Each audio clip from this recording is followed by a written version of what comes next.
வணக்கம் Kovai Santa Monica study abroad எஜி expo 2025 May 3ஆம் தேதி கோயம்புத்தூரில் உள்ள ரெடிசன் ப்ளூ ஹோட்டலில் எங்களுடன் சேருங்கள். ஒன் இண்டியா ஹவுஸ் நேயர்களுக்கு வணக்கம். Rajasthan Royals versus Gujarat Titans ஒரு பயங்கரமான கேம் நடந்து முடிஞ்சிருக்குது. நிறைய விஷயங்கள் பேச வேண்டியிருக்கு. யார்கிட்ட பேச போறோம் அப்படின்னா கிரிக்கெட் அனாலிஸ்ட் சஞ்சயோட. வணக்கம் சஞ்சய். வணக்கம் ப்ரோ. ஸோ எப்படி பாக்குறீங்க? நான் ஃபர்ஸ்ட் இதை மற்ற அனாலிசிஸ்க்குலாம் போறதுக்கு முன்னாடி வைபவ் சூரியவன்ஷியோட இன்னிங்ஸை பத்தி அப்படின்னு என்ன நினைக்கிறீங்க? Super batting bro. அவர் ஒரு ஃபியர்லெஸ் அப்ரோச் ஒன்னு கொண்டு வராரு. ம் செம பேட்டிங் ஆடினாரு ப்ரோ. ம் இன்னொன்னு பாத்தீங்கன்னா, நான் இவரோட இதுலயே நம்ம நிறைய பிளேயர்ஸ் இதுக்கு முன்னாடி பார்த்திருக்கோம். ம் உங்களுக்கு பால் வல்தாட்டி ஞாபகம் இருக்கான்னு தெரியல. யா கிங்ஸ் லெவன் பஞ்சாபுக்கு சென்னை கூட அடிப்பாரு. யா சோ அவர் ஒண்ணு, அதுக்கப்புறம் பிருத்திவி ஷா இப்ப ரீசெண்டா அவரு. சோ ம் இவங்க எல்லாருமே பாத்தீங்கன்னா ஸ்டார்டிங் ஓப்பனர்ஸ் தான். அதே மாதிரி வந்து இவங்க பேட் ஸ்விங் வந்து செம இதா இருக்கு ப்ரோ. ஹார்டா ம் ஸ்விங் பண்றாங்க. ம் சோ ம் இவங்களோட பவர் ஜென்ரேட் பண்றதுமே பாத்தீங்கன்னா செம சூப்பரா ஜென்ரேட் பண்றாங்க. சோ ம் வந்து எனக்கு தெரிஞ்சு இவர் வந்து அவங்க ரெண்டு பேர் மாதிரி, அதாவது பிருத்திவி ஷா பால் வல்தட்டி மாதிரி இதாகாம, எனக்கு ம் தெரிஞ்சு கொஞ்சம் டிராவிட் கீழே இருக்கறனால அவர் கொஞ்சம் இது பண்ணி அவர் நீட்டா கொண்டு வருவாருன்னு ஒரு நம்பிக்கை இருக்கு ப்ரோ. பட் அவர் பேட்டிங் அவுட்ஸ்டாண்டிங், செம ம் super bro. Okay, cool cool. And நம்ம ஃபர்ஸ்ட்லேருந்து ஆரம்பிச்சிடலான்னு பார்க்குறேன். Sai Sudharsan and Shubman Gill as always வேற லெவலாக ஸ்டார்ட் பண்ணாங்க. அண்ட் சாய் சுதர்ஷன் கம்பேரிட்டிவ் ஒரு ஸ்லோ ஸ்டார்ட் இன்னைக்கு மற்ற மேட்சஸ் நான் கம்பேர் பண்ணுவேன். ஏன்னா மற்ற மேட்சஸ்லாம் கிட்டத்தட்ட ஒரு 150லேருந்து ஒரு 180 ஸ்ட்ரைக் ரேட்டில் ஆடிட்டு இருக்கிற சாய் சுதர்ஷன் இன்னைக்கு கொஞ்சம் கம்மி பண்ணார். அதை எப்படி பார்க்குறீங்க நீங்கள்? இல்ல, சூப்பரா கேட்டீங்க ப்ரோ. அதுல என்ன ஒரு முக்கியமான விஷயம்னா, சாய் சுதர்ஷன் வெர்சஸ் த பவுலர்ஸ் நீங்க பாருங்க. ம் ஆர்ச்சரா இருக்கட்டும், ஹெசல்வுட்டா இருக்கட்டும், எந்த பவுலர்ஸ் எல்லாம் இந்த ஹார்ட் லென்த் அடிக்கிறாங்களோ, கொஞ்சம் ஃபாஸ்ட் இருக்கோ, பேஸ் இருக்கோ, ம் அவங்களுக்கு அகேன்ஸ்டா கொஞ்சம் ஸ்லோ ஸ்டார்ட் தான் பண்றாரு. விக்கெட் லூஸ் பண்ணல, பட் ம் ஸ்லோ ஸ்டார்ட் தான் பண்றாரு. இந்த எல்எஸ்ஜிக்கு அகேன்ஸ்டா இந்த வந்து ஆவேஷ் கான், ம் தாக்கூர் இவங்களுக்கு அகேன்ஸ்டாவா இருக்கட்டும், அவர் ம் கொஞ்சம் பேஸ் கம்மியா இந்தியன் பவுலர்ஸ்க்கு அகேன்ஸ்டா இருக்கட்டும், அவர் சூப்பரா ஸ்டார்ட் பண்றாரு. பட் நெவர்தலஸ் அவர் விக்கெட் லூஸ் பண்ணாத வரைக்கும் எந்த பவுலரும் வந்து அவருக்கு ப்ராப்ளம் இல்ல ப்ரோ. Okay, cool. அண்ட் தீக்ஷனாவை இன்னைக்கு பவர் பிளேலேயே கொண்டு வந்துட்டாங்க. அதை எப்படி பார்க்குறீங்க? ஆர்ஆர் ஆர்ஆர் பவர் பிளேலேயே So, தீக்ஷனாவை. அதுக்கு அதுக்கு வந்து நீங்க ஆர்ஆரோட பவுலிங் எப்படி இருக்குன்னு நம்ம ஃபர்ஸ்ட் அதை அனலைஸ் பண்ணணும் ப்ரோ. ஃபர்ஸ்ட் வந்து ஸ்டாட்ஸ் வைஸ் பாத்தீங்கன்னா ஐபிஎல் 2025லயே வச்சு இருக்கிறதுலயே ஃபர்ஸ்ட் விக்கெட்ஸ் எடுத்தது யாருன்னு பாத்தீங்கன்னா ஆர்ஆர் தான். வெறும் டென் பவர் பிளேல விக்கெட்ஸ் சொல்றீங்களா? எடுத்திருக்காங்க. இவ்வளவு power play first okay 1 to okay. 6 ஓவர்ஸ்ல பாத்தீங்கன்னா இருக்கிறதுலே ஒஸ்டா எடுத்தது அவங்கன்னா 7 to 15 ஓவர்ஸ், அதாவது மிடில் பேஸ்ல எடுத்ததும் அவங்க தான். அது வந்து பாத்தீங்கன்னா 15 விக்கெட்ஸ் தான் இப்போ வரைக்கும் எடுத்திருக்காங்க. So okay. அந்த அளவுக்கு வந்து அவங்க ஒரு ரெண்டுமே அவங்க தான் லீஸ்ட். சோ ம் இதை விட நிறைய டீம்ஸ் பெட்டரா பண்ணிருக்காங்க. சோ அந்த மாதிரி இருக்கிறப்ப அவங்களுக்கு வந்து பவர் பிளேல வந்து ஆப்ஷன்ஸ் பாத்தீங்கன்னா, ம் அவங்களுக்கு வந்து பவர் பிளேல 10 விக்கெட்ஸ் எடுத்தாங்கன்னு சொன்னாங்கல்ல ப்ரோ. அந்த ம் 10 விக்கெட்ஸ்ல 8 விக்கெட்ஸ் ஆர் 7 விக்கெட்ஸ் எடுத்தது ஆர்ச்சர். சோ ம் அவங்களோட கீ பவுலர் ஆர்ச்சர் தான் வந்து அவ்வளவு விக்கெட்ஸ் எடுத்து கொடுத்திருக்காரு. On okay. அண்ட் ஆஃப் தான் ஒரு விக்கெட் வந்து மாறி வந்திருக்கு. பட் இன்னைக்கு ஆர்ச்சருமே வந்து உங்களுக்கு வந்து ஒரு டிப் ஆஃப் ஃபார்ம், ம் அவருக்கு இன்னைக்கு வந்து சரியா விழுகலங்கிறப்போ உங்களுக்கு வேற ஆப்ஷன் இல்ல ப்ரோ. சோ அதனால வந்து ஒரு தீக்ஷனா வந்து இன்ட்ரடியூஸ் பண்ணாங்க. ம் அவரு வந்து இன்னைக்கு கொஞ்சம் லக்கியா இருந்தாரு. கொஞ்சம் ஒரு விக்கெட்ஸ் 2 விக்கெட் விழுந்துருச்சு. ஓகே. அண்ட் இதுக்கு முன்னாடி லைவ்ல வந்து சில விஷயங்கள் டிஸ்கஸ் பண்ணும்போது ஒருத்தங்க கமெண்ட் பண்ணியிருந்தாங்க. அண்ட் சேம் அதே இஷ்யூ வந்து ஜிடியோட ஃபேனும் சொல்லியிருந்தாரு. என்னன்னா அன்டெஸ்டடா இருக்காங்களோ அந்த டீம் அப்படின்னு தோணுது. அந்த டாப் த்ரீ பேட்டர்ஸை தாண்டிட்டானா அதுக்கப்புறம் யார் இருக்காங்க அப்படின்ற ஒரு கொஸ்டின் இருக்கு. Sudharsan, Shubman Gill and Jos Buttler, இந்த 3 பேர் இருக்காங்க. இந்த 3 பேர் இல்லைன்னா என்ன ஆகும் அப்படின்ற ஒரு கொஸ்டின் இருக்கு. அண்ட் அது பார்த்தோன்னா இன்னைக்கு ராகுல் டவாட்டியா வந்தார், அவரும் டக்குனு அவுட் ஆயிட்டாரு. வாஷிங்டன் சுந்தர் வந்தார், அவரும் பெருசா நிக்கல. ஷாருக் கான் வந்தார் ஒரு 4 அடிச்சாரு, அடுத்த பால் சிங்கிள் அடிச்சு அப்படியே விட்டாரு. ஸோ நிறைய டெஸ்ட் ஆகாம நிறைய பேட்டர்ஸ் இருக்காங்களோ. ஸோ கோயிங் டீப் இந்த டோர்னமெண்ட் இதுக்கு மேலே எதுவும் பிரச்சனை வரும்னு நினைக்கிறீங்களா அதை வச்சு?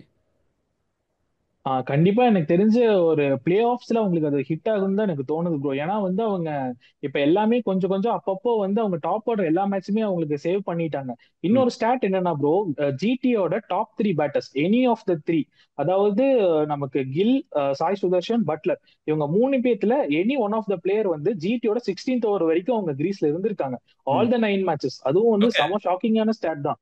So okay. அவங்க வந்து விக்கெட்ஸே வந்து விட கிடையாது. எப்படி இருந்தாலும் அவங்க வந்து பக்கா பிளான் பண்ணிட்டாங்க.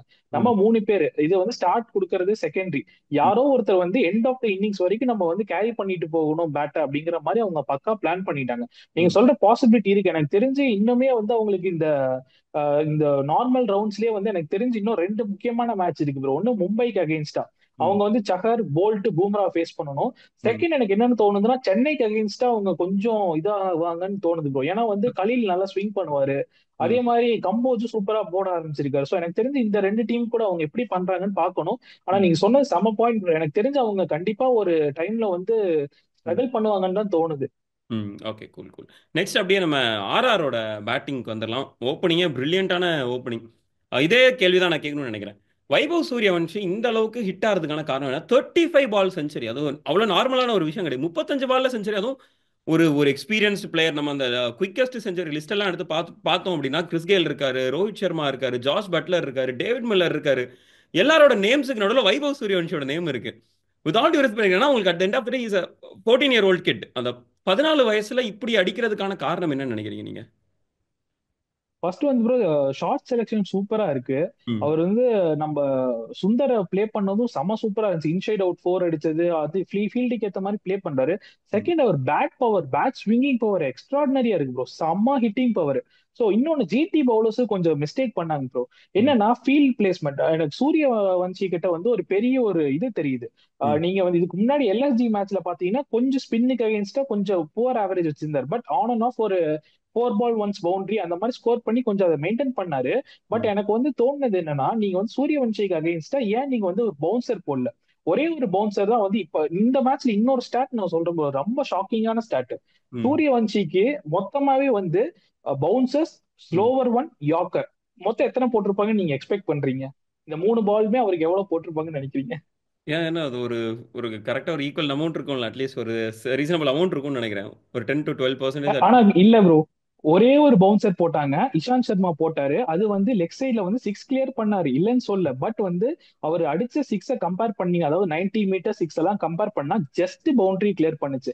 அந்த இடத்துல ஒரு கரெக்டான ஒரு ஃபீல்ட் பிளேஸ்மெண்ட் வச்சிருந்தாங்கன்னா அது வந்து கன்ஃபார்ம் விக்கெட். ம். Second, slower one.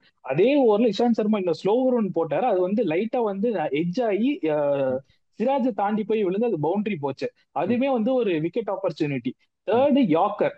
ஒரே ஒரு யாக்கர் தான் போட்டார் பிரசித் கிருஷ்ணா, அது போல்டு. மொத்தமாவே ஸ்லோவர் ஒன், பவுன்சர், யாக்கர் எல்லாமே ஒரு பால் தான் போட்டிருக்காங்க. எனக்கு ம். அது ரொம்ப ஷாக்கிங்கா இருந்துச்சு ப்ரோ. இன்னொன்னு என்னன்னா, 6th ஓவர் வரைக்குமே அவங்க ஃபீல்ட் பிளேஸ்மெண்ட் கரெக்டாவே பண்ணல. ரஷீத் கான் வந்து டக்குன்னு கேப்டன்சி கொடுத்தனாலே என்னன்னு தெரியல. கில் வந்து ஒரு பேக் ஸ்ட்ரெயின்னால போயிட்டாரு ப்ரோ. அவர் வந்து அதனாலதான் அவர் வந்து இம்பாக்ட் அவரை பண்ணாங்க. ம். அதனாலதான் வந்து ரஷீத் உள்ள வந்தாரு. அவர் வந்து எனக்கு தெரிஞ்ச ஃபர்ஸ்ட் 3 ஓவர்ஸே பாத்தீங்கன்னா ஃபீல்டு ஒவ்வொரு பாலுக்குமே ஃபீல்டு சேஞ்ச் பண்ணிட்டு இருந்தாரு. ம். இன்னொன்னு பாத்தீங்கன்னா 6th ஓவர் பிரசித் கிருஷ்ணா போடுறப்பதான் வந்து ஒரு கரெக்டான ஃபீல்ட் செட் பண்ணாரு. அதாவது அவருக்கு போடுற பவுன்சருக்கு வந்து கேச்சிங் மேன் வச்சாரு. ம். இன்னொன்னு என்னன்னு பாத்தீங்கன்னா தேர்ட் மேன ஃபைனா வச்சாரு. So okay. அதாவது எட்ஜ் பட்டு 4 போக கூடாது அப்படின்னு சொல்லி, இதுதான் பர்ஃபெக்ட் பிளேஸ்மெண்ட் ஒரு சூரியவன்ஷி. இது ம். வந்து ஒரு சம இது. ஆனா இன்னொன்னு எனக்கு என்ன தோணுச்சுன்னா ப்ரோ, பிரசித் கிருஷ்ணா மேபி வந்து இன்னொரு ஓவர் யூஸ் பண்ணிருக்கலாமோ பவர் பிளேன்னு தோணுச்சு. சோ சூரியவன்ஷியோட நான் ஜஸ்ட் வந்து என்னோட அனலிசிஸ் படி சூரியவன்ஷியோட வீக்னஸஸ் நான் சொல்றேன். சோ ம். அவங்க போட்ட 3 பாலுமே வந்து, அதாவது ஸ்லோவர் ரன், பவுன்சர், யாக்கர், இது மூணுமே இன்னும் கொஞ்சம் அதிகமா யூஸ் பண்ணியிருந்தா மேபி இன்னும் எடுத்திருக்கலாம். இன்னொன்னு ஃபீல்ட் பிளேஸ்மெண்ட்டே சரியில்லைங்கிறப்போ ஒன்றும் பண்ண முடியாது ப்ரோ. Okay, right. அண்ட் கடைசியா நான் இன்னொரு கொஸ்டின் கேட்கணும்னு நினைக்கிறேன். ரெண்டு டீமுடைய top batters, Shubman Gill and Suryavanshi, ரெண்டு பேரும் இன்னைக்கு நல்லா ஆடுறதுக்கான ரீசன் என்ன? இன்னைக்கு வந்து ப்ரோ உண்மையை சொல்ல போனா கொஞ்சம் வந்து இந்த ஸ்டேடியம் எப்படி இருக்குன்னு சொல்லி அனலைஸ் பண்ணி பார்க்கணும். நீங்க ம். ஜெய்ப்பூர் எடுத்து பாத்தீங்கன்னா இருக்கிறதுலே best average for a batter 46 வச்சிருக்காங்க. ஸோ ம். கம்பேரிட்டிவ்லி சென்னை தான் இருக்கிறதுலே worst for a batter to bat. அது 21 ஆவரேஜ் வச்சிருக்காங்க. இது 46. இது வந்து நம்ம ஜஸ்ட் ஒரு நம்பர்ஸ்ல பாக்குறப்போ இது ஒரு பயங்கரமான நம்பர்ஸ். அதே மாதிரி இன்னொன்னு நீங்க பாத்தீங்கன்னா ஒஸ்ட் ஃபார் அ பவுலர். ம். அதாவது நீங்க வந்து strike rate for a bowler பாத்தீங்கன்னா 31 பால்ஸ் பர் விக்கெட் தான் எடுக்கிறாங்க. நீங்க ம். 31 பால்ஸ் போட்டீங்கன்னா தான் உங்களுக்கு சிங்கிள் விக்கெட் விழுகுது. ம். அதுவே கம்பேரிட்டிவ்லி சென்னை பாத்தீங்கன்னா 17 பால்ஸுக்கு இருக்க உங்களுக்கு ஒரு விக்கெட் விழுகுது. So strike rate of the பவுலரும் உங்களுக்கு இங்க வந்து ரொம்ப அதிகம். ஸோ ம். அதனால இது வந்து ஒரு நார்மலா நம்ம எல்லாருமே பார்ப்போம், ஒரு 200 ஸ்கோரிங் பிச்சர்ஸ் தான் வந்து பேட்ஸ்மேன்ஸ் பாரடைஸ், அதாவது ஹைதராபாத், டெல்லி, இந்த மாதிரி பிச்சர்ஸ் தான் நம்ம பார்த்துப்போம். ஆனா இதுதான் இருக்கிறதுலயே ஐபிஎல் 2025லயே வச்சு ப்ரோ, இருக்கிறதுல பெஸ்ட் ஃபார் பேட்டிங் பிச்னா அது வந்து ஜெய்ப்பூர் பிச் தான். So okay. அது ஒரு ரீசன். அப்புறம் கில்லோட பேட்டிங்ல நான் ஒரு ஷாக்கிங்கான ஒரு இது நோட்டீஸ் பண்ணேன் ப்ரோ. அவர் வந்து இன்னைக்கு வந்து 84 ரன் ஸ்கோர் பண்ணாரு. ம். அதுல வந்து நீங்க எத்தனை அவர் ஆஃப் சைடு ஸ்கோர் பண்ணிருப்பாருன்னு சும்மா ஒரு ரஃப் கெஸ் எடுக்க முடியுமா ப்ரோ? எத்தனை ஸ்கோர் பண்ணிருப்பாரு, எத்தனை ரன்ஸ்? அட்லீஸ்ட் ஒரு 30% ஆஃப் his ரன்ஸ். இல்ல ப்ரோ, ஜஸ்ட் 20% தான். வெறும் 18 ரன்ஸ் தான் வந்து ஸ்கோர் ஓகே. பண்ணிருக்காரு ஆஃப் சைட்ல. ஓகே. எனக்கு அது வந்து ரொம்ப ஷாக்கிங்கா இருந்துச்சு. நான் அது அப்ப நோட்டீஸ் பண்ணல. நீங்க 16th ஓவர் பாத்தீங்கன்னா நம்ம தீக்ஷனா பவுலிங் வந்தாரு. யா. அந்த ஓவர் நீங்க பாத்துட்டீங்கன்னா தெரியும், 3 பால் தொடர்ந்து வைட் லென்த்லயே போட்டிருந்தாரு, அதாவது ஆஃப் சைடு ம். வைடே போட்டு இருந்தாரு. ஸோ ம். அப்பதான் வந்து பாத்தீங்கன்னா அவர் வந்து ஜஸ்ட் ஒரு 50 அடிக்கிறப்போ ஒரு 5 ரனோ 6 ரனோ என்னமோ ஆஃப் சைட்ல பிளே பண்ணியிருந்தாரு. ஸோ நீங்க மொத்தமா வந்து 84 ரன்ஸ்லயே நீங்க பாத்தீங்கன்னா ஜஸ்ட் 18 ரன்ஸ்ங்கிறது நீங்க எனக்கு தெரிஞ்சு அங்க அதுதான் ப்ரோ எனக்கு கொஞ்சம் தெரியல. நீங்க ஜிடி பாத்தீங்கன்னாலுமே ஃபீல்ட் பிளேஸ்மெண்ட்ஸ்ல சொதப்பி இருக்காங்க. ஆர்ஆர் பாத்தீங்கன்னாலுமே இந்த ஸ்டாட்ஸ் இது வந்து நம்ம எங்க ப்ரோ நம்ம சும்மா ஏதோ தமிழ்நாட்டுல வந்து நம்ம சும்மா ஒரு ஸ்டாட்ஸ் பார்த்து நம்ம ஈஸியா கண்டுபிடிக்கிறோம். ஒரு கிரிக் பஸ்ஸா இருக்கட்டும், ஏதோ ஒரு ஆப்பை பார்த்து நம்ம ஈஸியா கண்டுபிடிக்கிறோம். இதுக்கு ஸ்ட்ராட்டஜிஸ்ட் அவங்க அனலிசிஸ் எல்லாமே அவங்க வந்து ஹையர் பண்ணி வச்சிருப்பாங்க. அவங்களுக்கு எல்லாம் அவங்க பின்னாடி ஒர்க் பண்ண அவ்வளவு டீம் இருக்கும். ஏன் இதை நோட்டீஸ் பண்ணலன்னு எனக்கு தெரியல. கில் வந்து நீங்க பாத்தீங்கன்னா அதே மாதிரி ஆஃப் சைட் போட்ட பால்ல தான் வந்து அடிச்சு ஆஃப் சைட்ல தான் அவுட் ஆனாரு. அதனால நீங்க பாத்தீங்கன்னா எனக்கு அது ஒரு கொஞ்சம் ஷாக்கிங்காவே இருந்துச்சு. 66 ரன்ஸ் வந்து லெக் சைட்ல அடிச்சிருக்காரு. ஜஸ்ட் 18 ரன்ஸ் தான் வந்து உங்களுக்கு வந்து ஆஃப் சைட்ல பிளே பண்ணிருக்கு. அதுலயும் 1-2 பவுண்டரி தான் போயிருக்கு. அதுவும் வந்து அந்த பவுண்டரி ஒரு பவுண்டரி போனது வந்து அந்த தீக்ஷணா ஓவர்ல விக்கெட் விழுறதுக்கு முன்னாடி ஒரு பவுண்டரி போச்சு. ஸோ அது பாத்தீங்கன்னா எனக்கு அது கொஞ்சம் ஷாக். இன்கேஸ் உங்களுக்கு ஓகே உங்களுக்கு வந்து ஸ்டார்டிங் அனலைஸ் பண்ண முடியல, அட்லீஸ்ட் ஒரு 50 ரன்ஸ் ஸ்கோர் பண்ணிட்டா, எனக்கு 50 ரன்ஸ் அவர் ஸ்கோர் பண்ணதுக்கு அப்புறம் தான் நான் நோட்டீஸ் பண்ணேன். நீங்க அப்பவே நோட்டீஸ் பண்ணி கொஞ்சம் ஆஃப்ல போட்டு மெயின்டைன் பண்ணிருக்கலாமே. நீங்க 16th ஓவருக்கு நீங்க எனக்கு தெரிஞ்சு அவங்க 16th ஓவர் தான் கண்டுபிடிச்சிருக்காங்க. மேபி அந்த ஸ்ட்ராட்டஜிக் டைம் அவுட்ல தான் வந்து மேபி அந்த இன்ஃபர்மேஷன் உள்ள வந்திருக்குன்னு நான் நினைக்கிறேன் ப்ரோ. ஏன்னா இது எனக்கு ரொம்ப ஷாக்கிங்கா இருந்துச்சு. அவங்க இமீடியட்டா இம்ப்ளிமெண்ட் பண்ணியிருந்தா இன்னும் 30-40 ரன்ஸ் ஷார்ட் பண்ணிருக்கலாம் கில்ல. Okay cool. அண்ட் கடைசியாக ஒரே ஒரு கொஸ்டின். ஆர்ஆர் வந்து மோராலஸ் அவுட் ஆஃப் த டோர்னமெண்ட் ரொம்ப மேத்தமெட்டிக்கலி பாசிபிள், பட் ஆனால் அதுக்கப்புறம் ரொம்ப கஷ்டம் அப்படின்ற மாதிரி நம்ம எடுத்துக்கலாம். ஜிடி வந்து டாப் 2 பிளேஸை பிடிக்கிறதுக்கு என்னென்ன பண்ணணும், என்னென்ன தப்பு அவங்க அவாய்ட் பண்ணணும்னு நினைக்கிறீங்க? நார்மலா எல்லா ஐபிஎல்லையும் பாத்தீங்கன்னா ப்ரோ டாப் 4க்கு தான் அந்த ஃபைட் இருக்கும். இப்போ வந்து பாத்தீங்கன்னா டாப் 2க்கு ஏன்னா ஆல்மோஸ்ட் வந்து எல்லாருமே 14 பாயிண்ட்ஸ் எல்லாமே 12 பாயிண்ட்ஸ் அந்த மாதிரி இருக்காங்க. இனிமேல் கீழே இருக்க எந்த டீமும் கம்பேக் கொடுக்க முடியாது. அதே மாதிரி ஜிடி பாத்தீங்கன்னா அவங்க எதுவுமே சேஞ்ச் பண்ண வேண்டிய அவசியம் இல்லை ப்ரோ. ஏன்னா எல்லாமே நல்லா போயிட்டு இருக்கு. இன்னைக்கு ஒரு ஜஸ்ட் ஒரு ஆஃப் கேம் அவ்வளவுதான். கொஞ்சம் வந்து மேபி கில் உள்ள கேப்டனா இருந்தா கூட ஃபீல்ட் செட் எல்லாமே கொஞ்சம் பெர்ஃபெக்டா இருந்திருக்கலாம். எனக்கு கொஞ்சம் ஸ்ட்ராட்டஜிஸ்ல இன்னொன்னு ப்ரோ, எனக்கு நெஹ்ரா கிட்ட வந்து கொஞ்சம் அதான் அவர் வந்து ஓவர் டிபெண்ட். நான் கிட்ட ஆல்ரெடி சொல்லியிருக்கேன், இந்த ஆண்டி ஃபிளவரா இருக்கட்டும், ஆர்சிபி கோச்சா இருக்கட்டும், நெஹ்ராவா இருக்கட்டும், ரொம்ப டிபெண்ட் ஆன் மேட்ச் அப்பான்னு எனக்கு தோணுது. ஏன்னா நீங்க பாத்தீங்கன்னா நார்மலா நான் உங்களுக்கு ஃபேண்டசிக்கு இன்னொன்னு சொல்றேன். நீங்க நார்மலா ஃபேண்டசில இப்போ உங்களுக்கு வந்து டிசிக்கு அகைன்ஸ்டா எந்த டீம் விளையாடுதோ அதுல மிடில் ஆர்டர் பேட்ஸ் பண்ணது லெஃப்ட் ஹேண்டர்ஸ் இருந்தாங்கன்னா கண்டிப்பா சாய் கிஷோர் பவுலிங்கே போட மாட்டார். அது டேம் ஷூர். அதே மாதிரி குருணல் பாண்டியா பவுலிங்கே போட மாட்டார். அவங்களுக்கு வந்து அது ஒரு என்ன ஒரு மைண்ட் செட்னு தெரியல ப்ரோ. லெஃப்ட் ஹேண்டர்ஸ் வந்து பிளே பண்ணாங்கன்னா லெஃப்ட் ஆர்ம் ஆர்த்தோடாக்ஸ் பவுலர்ஸ் வந்து போடக்கூடாது அப்படிங்கிற ஒரு இதுல இருக்காங்க. அது எந்த அளவுக்கு கரெக்ட்னு எனக்கு தெரியல.